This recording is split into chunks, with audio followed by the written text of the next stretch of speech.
Hi everyone, SpiderMan 1991 here to do my comic reviews for the week.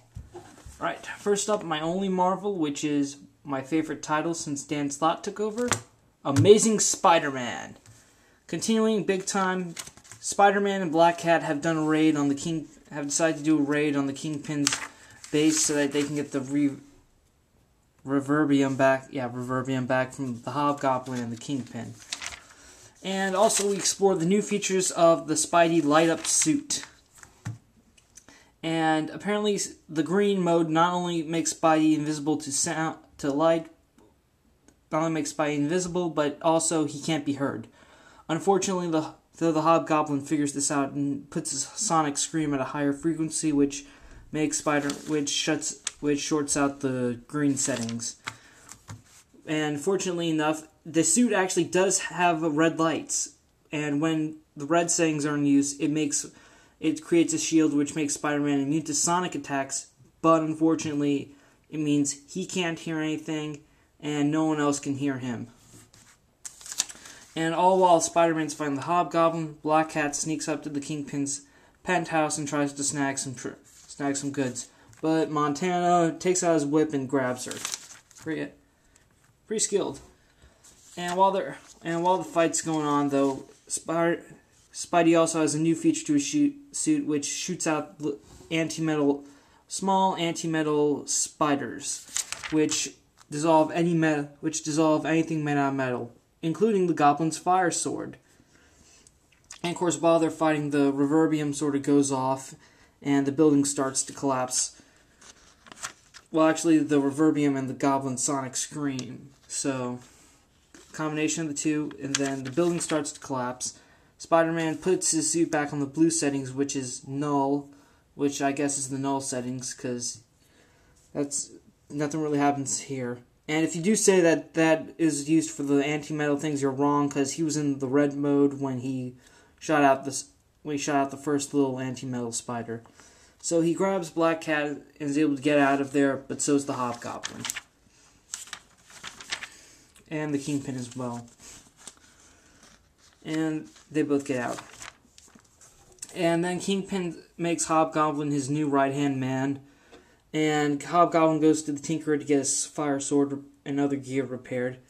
And of course Ben Urch, the Hobgoblin's civilian identity, is getting a bunch of praise from Frontline for all the footage he caught of the Hobgoblin fighting Spider-Man stuff. And Peter Parker, in the end, is pleased because now he has a new vault to keep all of his Spider-Man gear there.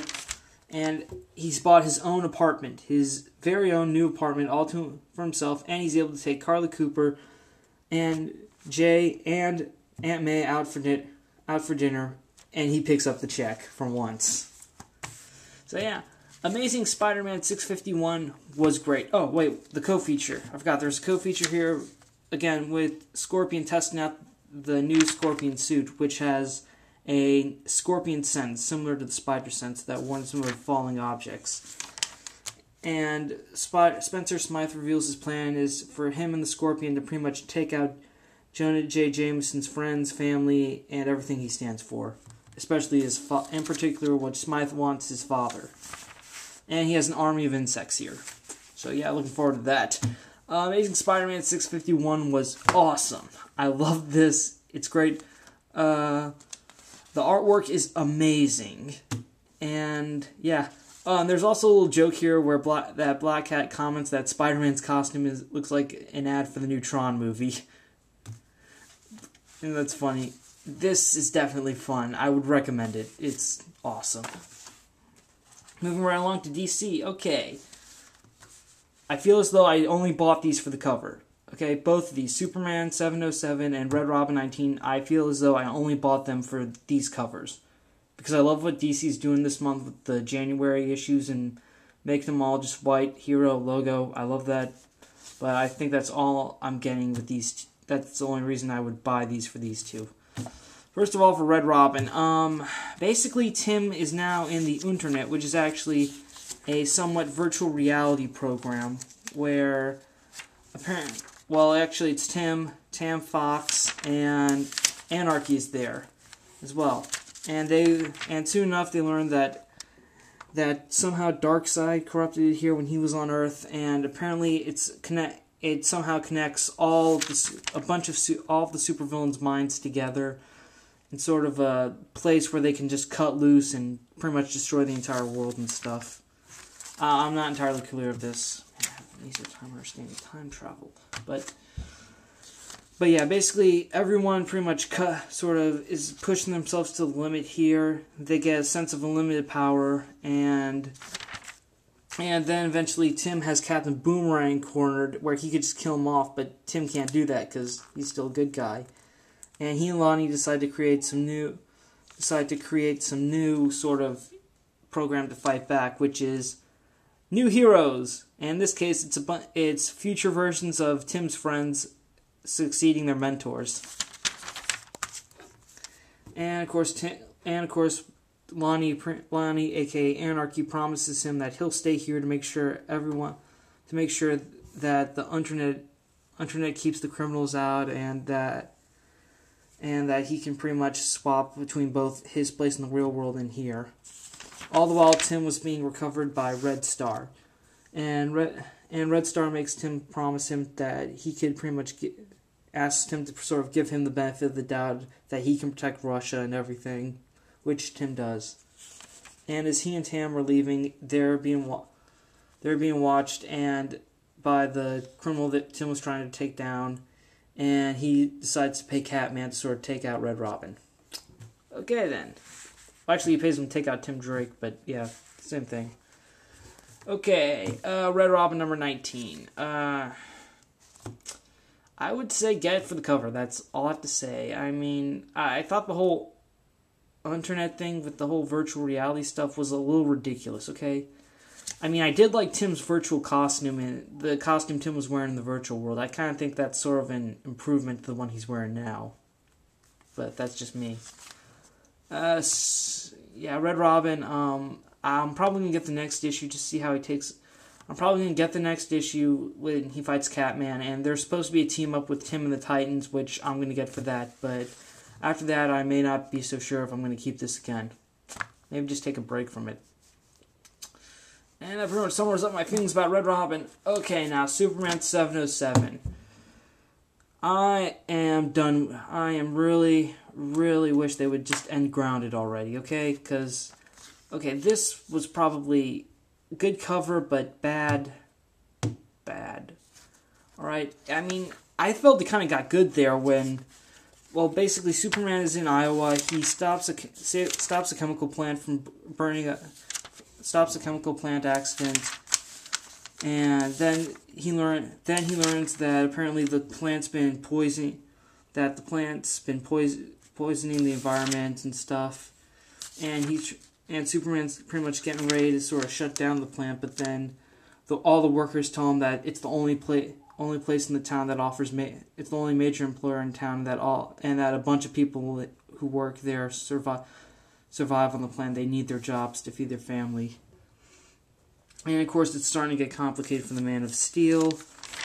And pretty much Superman decides to take their side and says that he'll make sure that the plant stays up, but everyone has to do a better job about pretty much stopping or reducing the pollution to make sure that they could so they don't pretty much destroy the environment. And he says he'll be checking in on them, and then he basically tells Lois that she can't write her story about this.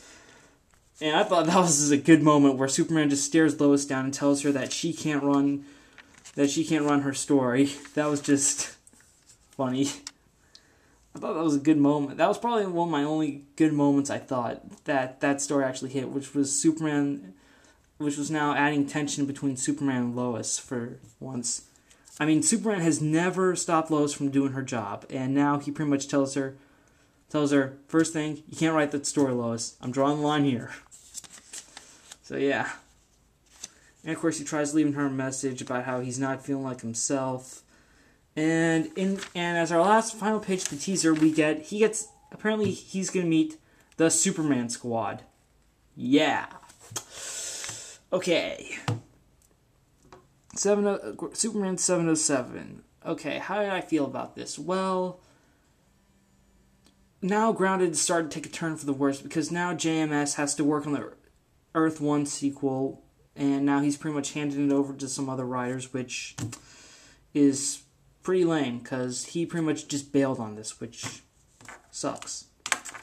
And I think it had a good point. Okay, I really think we had a good point up with Superman dealing with the environment, with Superman talking with some chemical plant poisoning the environment. I kind of thought, okay, this was going to come up. This may have come up soon with Superman trying to find America and stuff.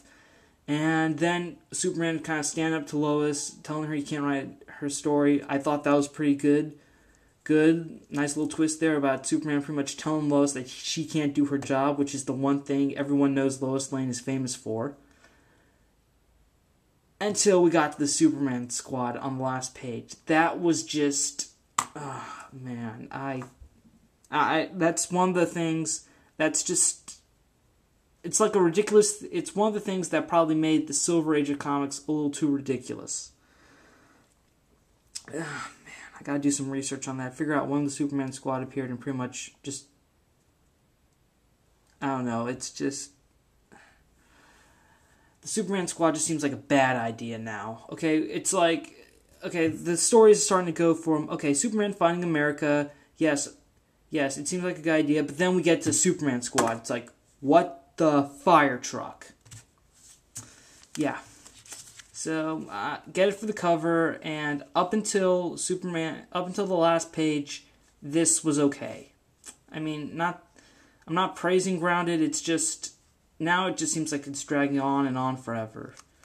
So, yeah. Alright. Okay, weekly comic countdown. Superman 707. Get it, I'd say get it for the cover.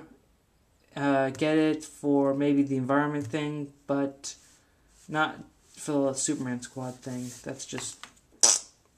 And Red Robin number 19. A little crazy, like the cover. And Amazing Spider-Man 651. Awesome. Very, very great. My comic book of the week. Okay. That's all my comics. Spider-Man 1991 scene. See you later.